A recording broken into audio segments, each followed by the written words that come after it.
નમો નમઃ. સનાતન જ્ઞાન ગંગાના તમામ ભાવિક ભક્તો તથા પરિવારનું હાર્દિક સ્વાગત છે. ઘણા દિવસો પછી ફરી પાછા આપણે આપણી ચેનલની યાત્રાની અંદર જોડાશી. સૌથી પહેલા ચાર્લ્સ ડાર્વિન નામના વૈજ્ઞાનિક 19મી સદીમાં દુનિયાને એક સિદ્ધાંત આપ્યો, જૈવિક ઉત્ક્રાંતિનો સિદ્ધાંત. દુનિયાએ માન્યું કે માણસ પહેલા પાણીમાં જીવતો હતો, પછી જમીન પર આવ્યો, પછી અર્ધ માનવ બન્યો અને પછી પૂર્ણ માનવ બન્યો. પરંતુ શું તમે જાણો છો કે ડાર્વિનના જન્મના હજારો વર્ષો પહેલા મહર્ષિ વ્યાસે ગરુડ મહાપુરાણ પ્રથમ અધ્યાયમાં જ આખી સૃષ્ટિના 24 અવતારોનો એવો ક્રમ લખી દીધો હતો કે જે જોઈને આજના મોડર્ન બાયોલોજિસ્ટ પણ સ્તબ્ધ થઈ ગયા છે. શા માટે ભગવાનનો પહેલો અવતાર મત્સ્ય એટલે કે માછલીનો હતો? શા માટે બીજો કૂર્મ એટલે કે કાચબો અને ત્રીજો અવતાર વરાહ એટલે કે સુવર હતો? શું આ માત્ર પૌરાણિક વાર્તાઓ છે કે પછી માનવ ચેતના અને સૃષ્ટિના વિકાસનો એક માસ્ટર નકશો છે? વહાલા આત્મ સ્વરૂપો, ગઈકાલે આપણે મંગલાચરણ આંતરિક રહસ્ય સમજ્યા. આજે આપણી આ દિવ્ય યાત્રાના દિવસે આપણે ગરુડ મહાપુરાણના પ્રથમ અધ્યાયના મૂળ શ્લોક અને આધુનિક સાયન્સની નજરથી જાણીશું કે ભગવાનના 24 અવતારો અને ચેતનાના વિકાસનું વિજ્ઞાન.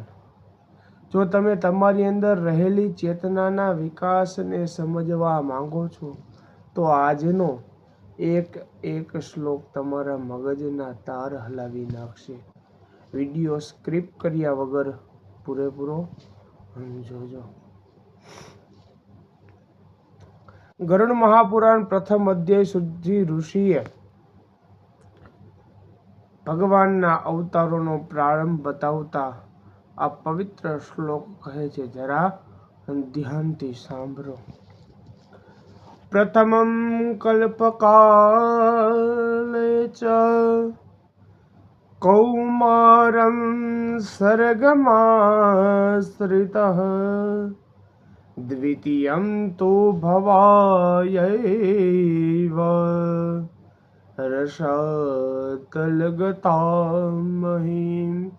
જગ્રાહવારાહં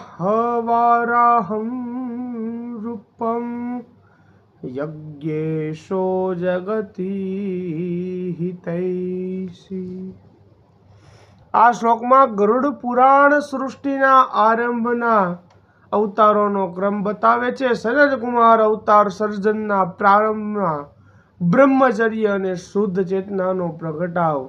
વરાહ અવતાર કે જળ પ્રલયમાં ડૂબેલી પૃથ્વીને બહાર લાવવા માટેનું સુવર્ણનું સ્વરૂપ અને ત્રીજો મત્સ્ય.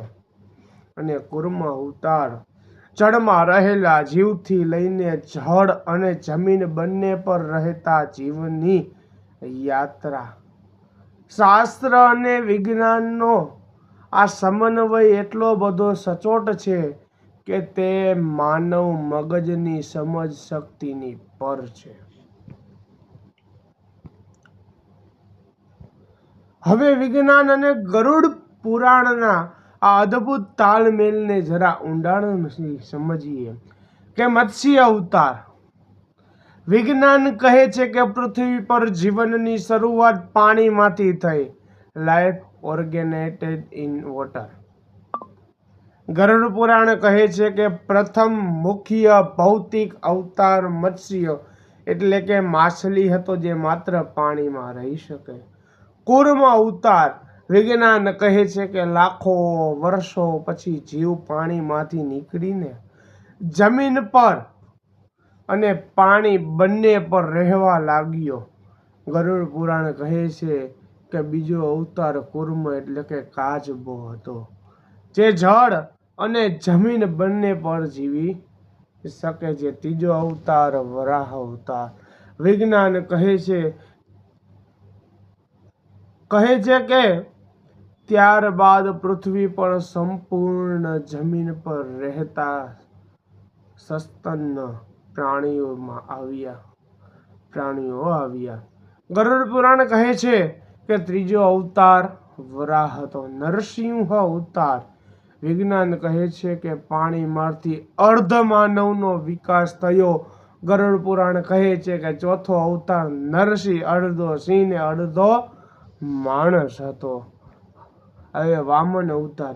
વિજ્ઞાન કહે છે કે પ્રારંભિક માનવનું કદ નાનું હતું.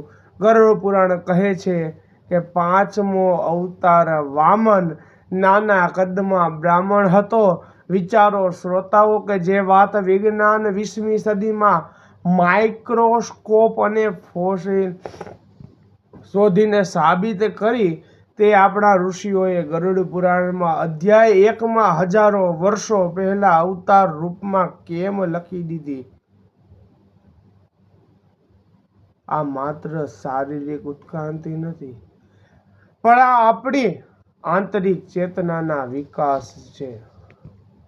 માનવ મગજના આ 24 અવતારો માત્ર બહારની દુનિયામાં નથી થયા, તે આપણી અંદર પણ રોજ ઘટે છે. જ્યારે તમારું મન કામ, ક્રોધ અને વાસનાના અસ્થિર પાણીમાં તરતું હોય, ત્યારે તમારે મત્સ્યની જેમ સચેત બનવું પડે. જ્યારે સંસારના દુઃખો કે તણાવ આવે, ત્યારે તમારે કુર્મ એટલે કે કાચબાની જેમ પોતાની ઇન્દ્રિયોને અંદર ખેંચીને ધ્યાનમાં સ્થિર થવું પડે. અને જ્યારે તમારું મન અહંકાર અને પાપના કાદવમાં ખૂંપી જાય, ત્યારે વરાહની જેમ બળ વાપરીને પોતાની ચેતનાને બહાર લાવવી પડે. અને ગરુડ પુરાણ આપણને બતાવે છે કે આપણી ચેતના પ્રાણીપણમાંથી મુક્ત થઈને પરમાત્મા તરફ કેવી રીતે ગતિ કરે. જે માણસ પોતાની ઇન્દ્રિયો પર વિજય મેળવે છે, તે આ જ જીવનમાં પશુતામાંથી પરમપદ તરફ આગળ વધે છે.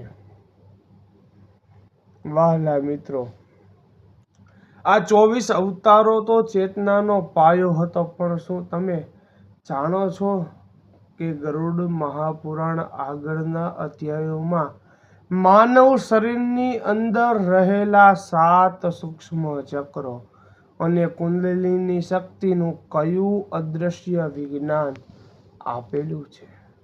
આપણા શરીરમાં 72,000 નાડીઓ ક્યાં આવેલી છે?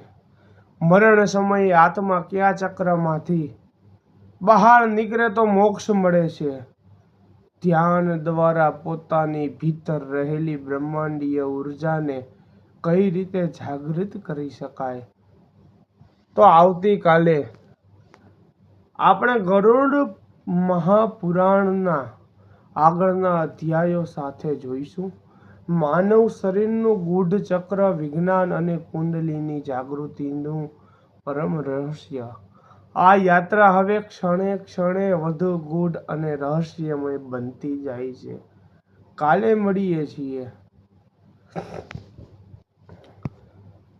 જો આજે તમને ગરુડ પુરાણ અને વિજ્ઞાનનો આ અદ્ભુત સમન્વય પસંદ આવ્યો હોય અને આ વિડીયો તમને પ્રેરણાદાયી લાગ્યો હોય, તો વિડીયોને લાઈક કરજો, તમારા પરિવાર અને મિત્રો સાથે શેર કરજો અને કાલના અત્યંત રહસ્યમયમાં મારી સાથે જોડાવા માટે ચેનલને હમણાં જ સબસ્ક્રાઈબ કરજો.